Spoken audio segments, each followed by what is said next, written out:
Bihar NDA में टूट तय हो गई है। सीटों को लेकर बवाल इतना बढ़ गया है कि नीतीश कुमार को अपनी विदेश यात्रा बीच में छोड़नी पड़ रही है। दिल्ली से लेकर पटना में बवाल मचा हुआ है।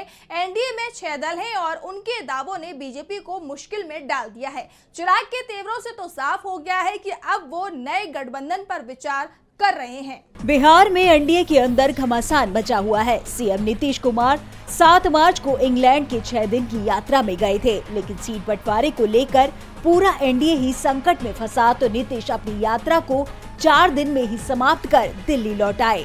दिल्ली आते ही उनकी सीट बंटवारे को लेकर बीजेपी नेताओं के साथ चर्चा शुरू हो गयी। बीजेपी जल्दी ही सीट बंटवारा तय करने पर जोर दे रही है, तो दूसरी तरफ सीट बंटवारे का कोई फॉर्मूला नहीं मिल पा रहा।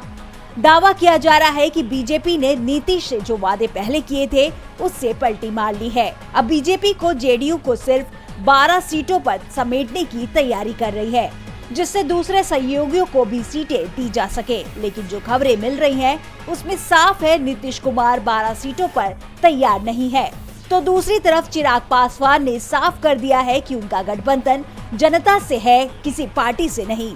इस बीच आरजेडी के विधायक मुकेश रोशन ने कहा है कि चिराग को महागठबंधन में आने पर फैसला लेना चाहिए, उन्हें उचित सम्मान दिया जाएगा। आरजेडी की तरफ से एलजेपीआर को 8 सीटों का ऑफर दिया गया है, जबकि चिराग की एनडीए से मांग 6 सीटों की है, यानी चिराग को उम्मीद से ज्यादा दिया जा रहा है। लेकिन बीजेपी चिराग को 6 सीट देने को तैयार नहीं, यानी चिराग के साथ अब नीतीश कुमार के साथ भी बीजेपी का सीट शेयरिंग का मामला फंस गया है, जिसके बाद नीतीश कुमार की सरकार ही संकट में फंसती हुई दिखाई दे रही है।